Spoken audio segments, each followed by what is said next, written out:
भारतीय जनता युवा मोर्चा के युवा ऊर्जावान नेतृत्वगण जो मंच पे विराजमान है और मंच के सामने भी जो युवा मोर्चा के देश भर से आए हुए कार्यकर्ता बंधु जो विराजमान है, आप सबको मेरा नमस्कार। मित्रों, आप भारतीय जनता पार्टी के जो युवा विंग है उसके पदाधिकारी है विभिन्न स्तरों में। वैसे मुझे यह बात कहते हुए आनंद और प्रसन्नता होती है कि केवल भारतीय जनता युवा मोर्चा मात्र नहीं, भारतीय जनता पार्टी ही युवाओं का पार्टी है। मित्रों,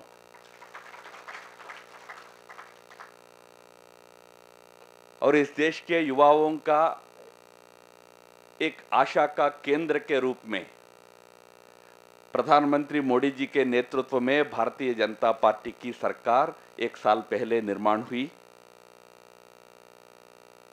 हमें साल भर पहले जो चुनाव संपन्न हुए थे उस समय 17 करोड़ वोट मिले थे। तो मैं विश्वास के साथ कह सकता हूं कि उस 17 करोड़ में से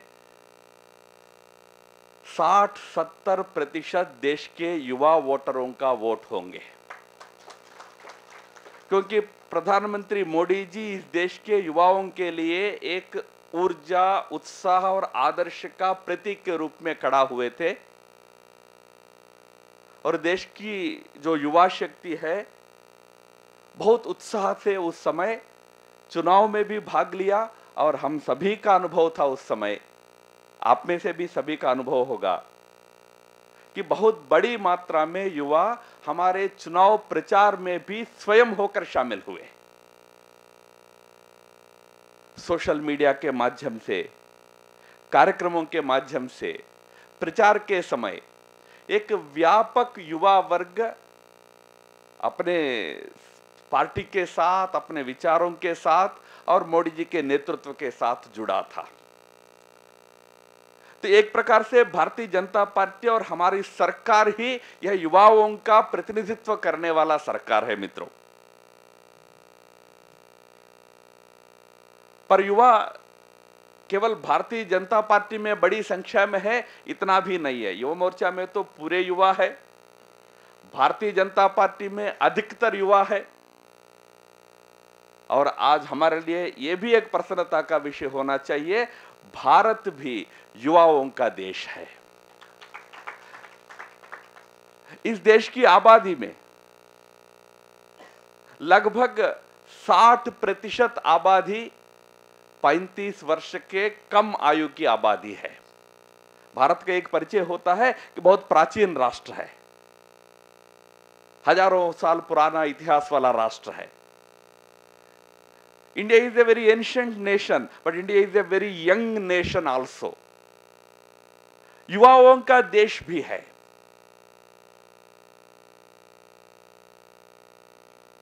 और ये युवा भारत का अत्यंत ऊर्जावान, बुद्धिमान और ताकतवर युवा है। कोलंबिया यूनिवर्सिटी का एक शोध हुआ था, तो उस शोध में प्रस्तावित हुआ कि आईक्यू लेवल्स जो होते हैं ना, बुद्धिमत्ता जो होती है, भारत के युवाओं की बुद्धिमत्ता दुनिया में किसी भी देश के युवा की बुद्धिमत्ता की तुलना में थोड़ा ज्यादा होती है। हम बुद्धिमान लोग भी हैं।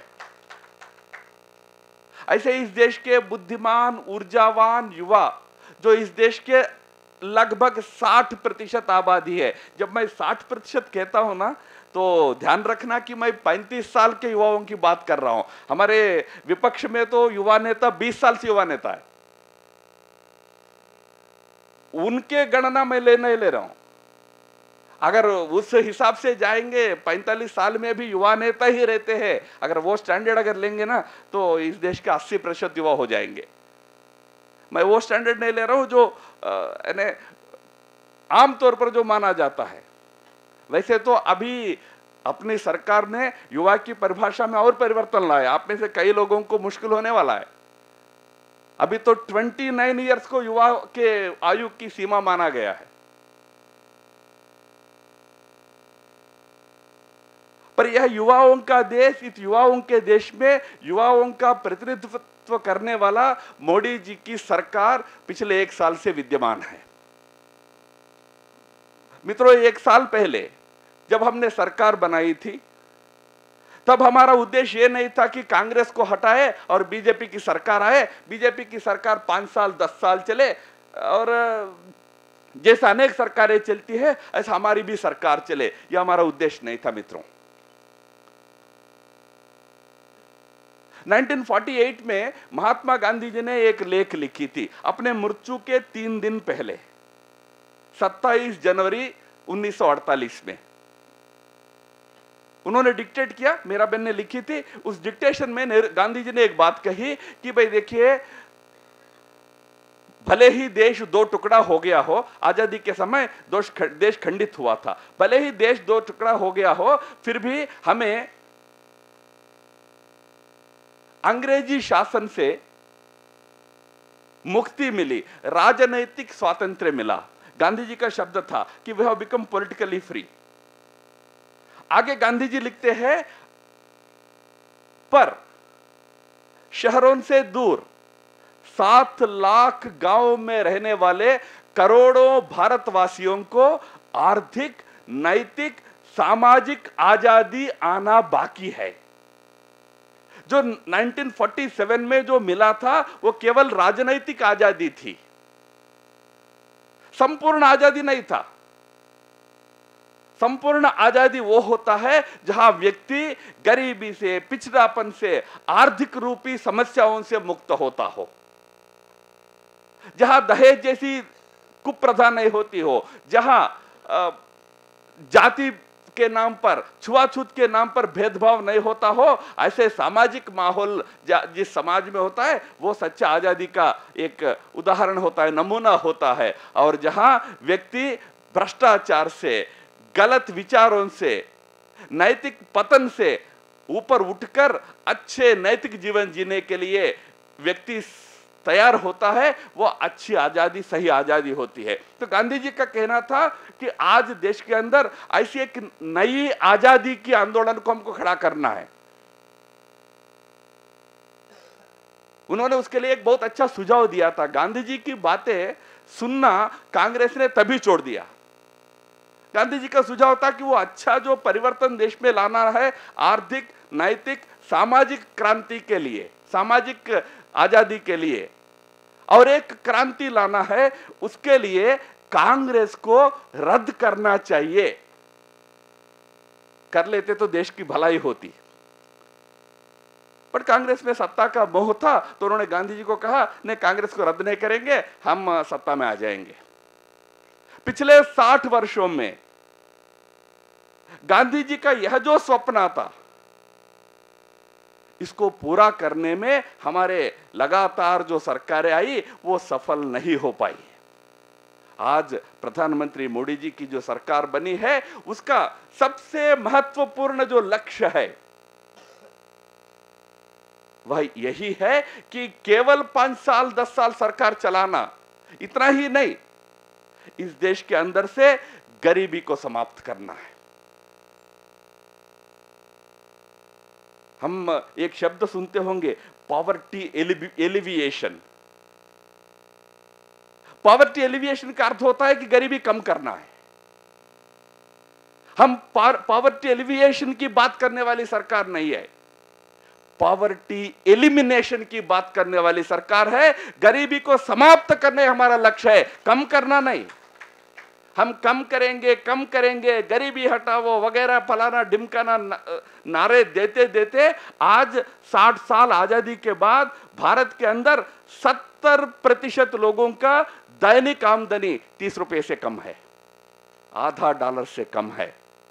दुनिया में गरीबी रेखा का जो मापदंड माना जाता है 1.25 डॉलर, यानी 1.25 डॉलर का अर्थ होता है करीब 80 रुपया जिनको दिन में नहीं मिलता है वो गरीब माना जाता है। दुनिया के अलग देशों में, हमारे देश में 30 रुपया लेते हैं तो भी 70% लोगों को उतना भी आमदनी नहीं है। ऐसे गरीब देश में आज हम जीवन जी रहे हैं। इस चित्र को बदलने के लिए हम सरकार में है मित्रों। इस देश में आर्थिक सामाजिक क्रांति लाना है। सामाजिक दृष्टि से अनेक भेदभाव हमारे समाज में होते हैं, पर एक भेदभाव का जिक्र आपने क्योंकि पंचक्रांति में किया इसलिए मैं कर रहा हूं, क्योंकि मैं इसलिए कर रहा हूं कि यहां का दृश्य देखकर मुझे थोड़ा खटकता है। आप नारी शक्ति की बात की है। सामाजिक क्रांति का एक बहुत बड़ा अंग है मित्रों ये, पर आज मंच में तो एक भी नहीं है। पूरे हाल में 5-6 मुझे दिख रहे हैं नारी शक्ति के प्रतीक के रूप में।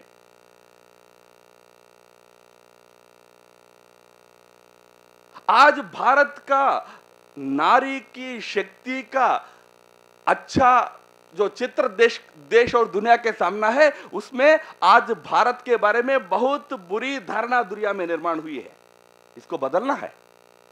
हम किसी एक कॉन्फ्रेंस में थे किसी देश में, तो एक व्यक्ति अपने भाषण में यहां तक बोल दिया, इन्हें सुनकर मुझे दुख हुआ। उन्होंने कहा कि Delhi is the rape capital of the world.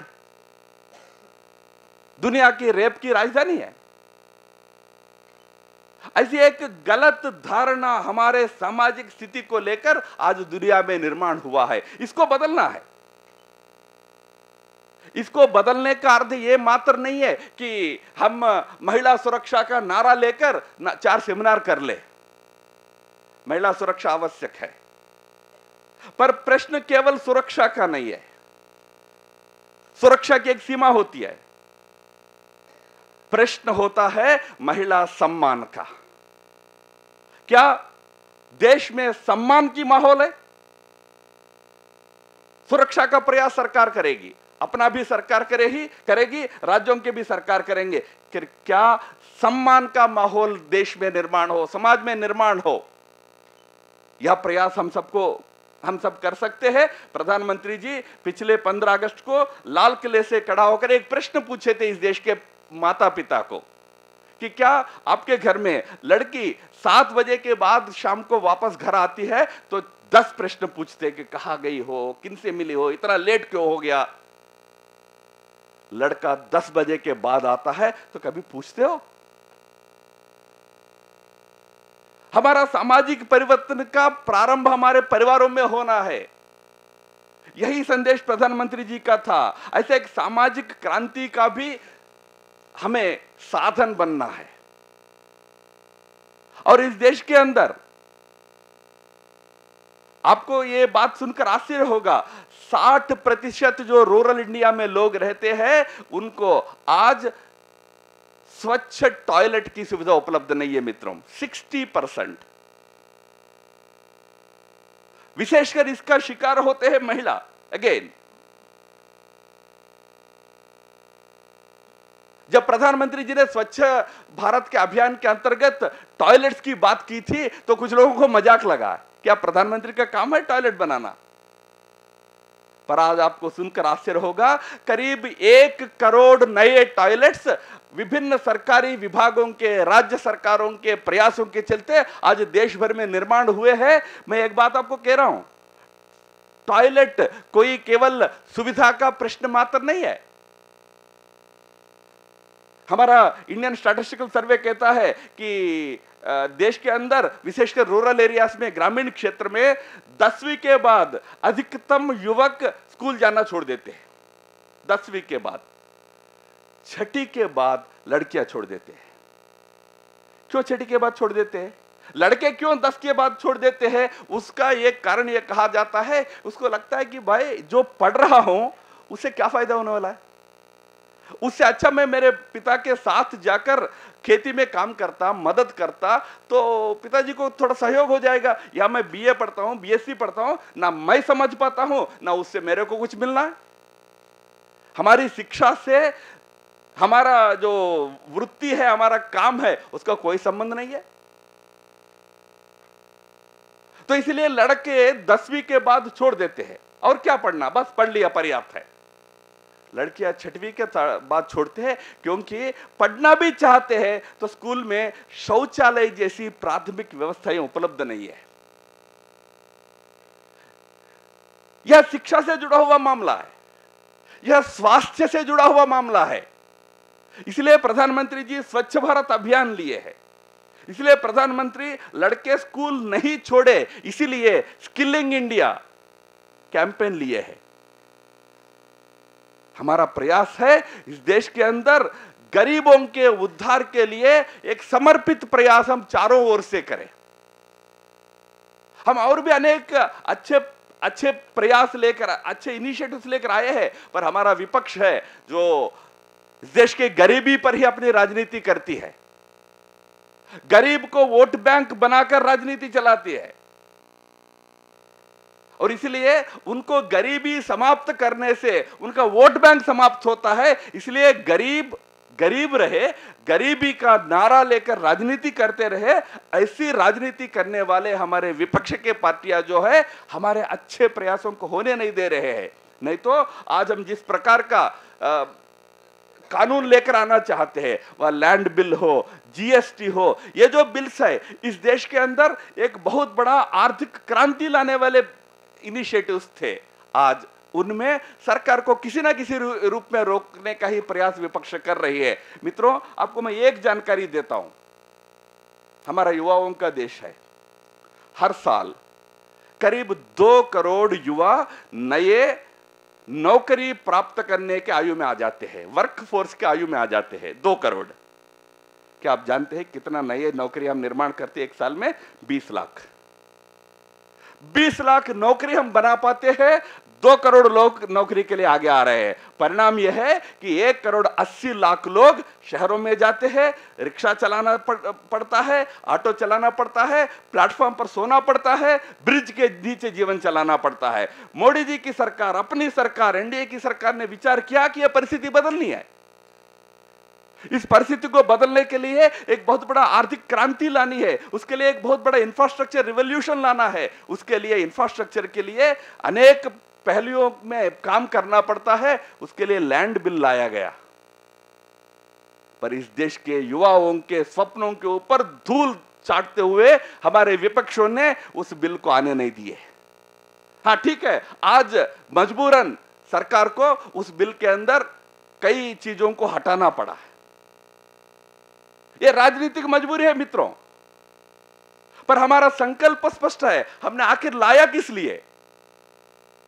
इसलिए लाए कि इस देश के किसानों का भी भलाई हो। आज ये जो युवक है, क्योंकि और कोई नौकरी नहीं है तो गांव में पड़े रहते हैं, करने का कुछ नहीं है। वही आधा एकड़, पौना एकड़, 1 एकड़ का जमीन है, उसी पर 10 युवक, माता पिता सब निर्भर है। परिणाम स्वरूप खेती आज कोई उसमें से मुनाफा नहीं है।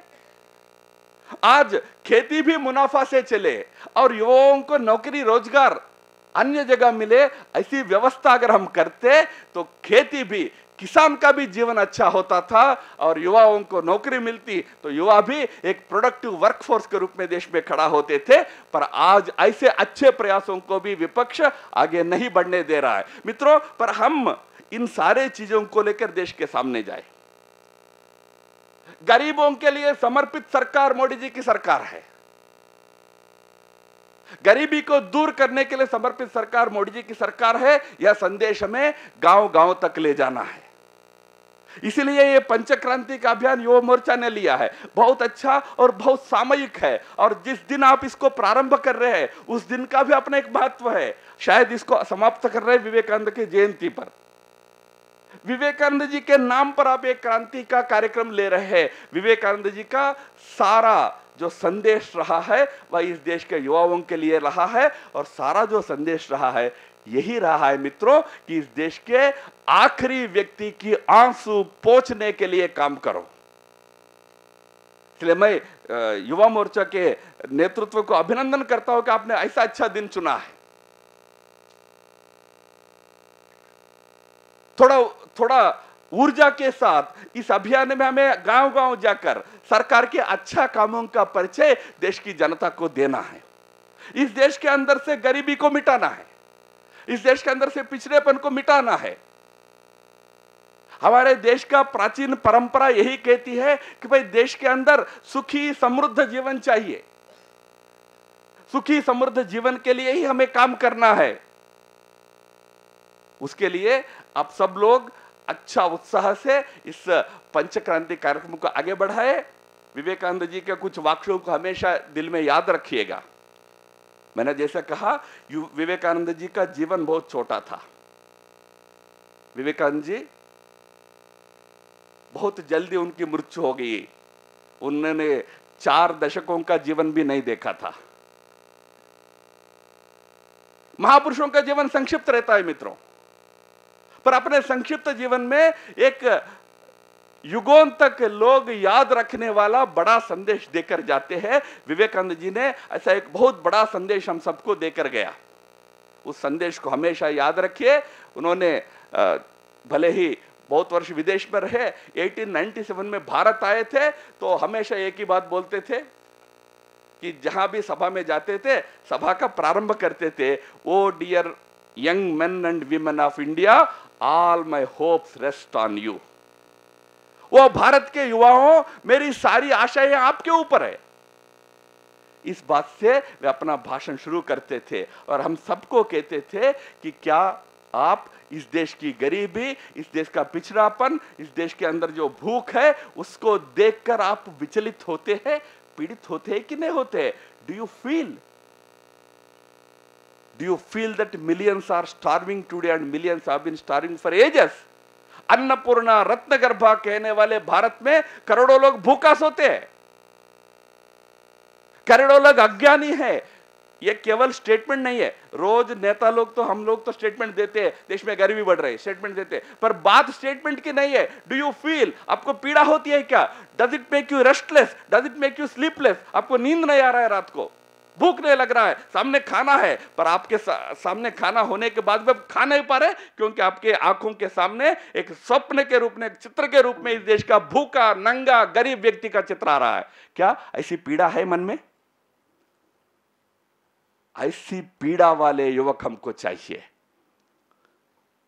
तो भारतीय जनता युवा मोर्चा ने जो कार्यक्रम लिया है, उसको उस प्रकार की संवेदना के साथ, और हमारी सरकार जो गरीबों के लिए जनधन योजना से लेकर, मुद्रा बैंक से लेकर, पेंशन स्कीम से लेकर जितने कार्य पिछले 1 साल में हमने किया है, 25-26 ऐसे स्कीम है जो केवल और केवल इस देश के गरीब, पिछड़े हुए, वंचित समाज के लोगों के उद्धार के लिए किए हैं। उनकी जानकारी जनता के बीच ले जाना है और उनका बेनिफिट्स जनता उसको फायदा उठा सके, ऐसी एक परिस्थिति, एक माहौल निर्माण करना है। इसमें आप सब लोग लगेंगे, ऐसे पूरा विश्वास हमें है। इसलिए यह कार्यक्रम युवा मोर्चा ने हाथ में लिया और एक बार युवा मोर्चा को इस अच्छा कार्यक्रम हाथ में लेने के, इस निर्णय के को लेकर मैं हृदय से अभिनंदन देता हूं आपके लीडरशिप को। और मैं विश्वास करता हूं कि ये जो 4 महीने का कार्यकाल आपने लिया है, सितंबर से शुरू करके जनवरी तक,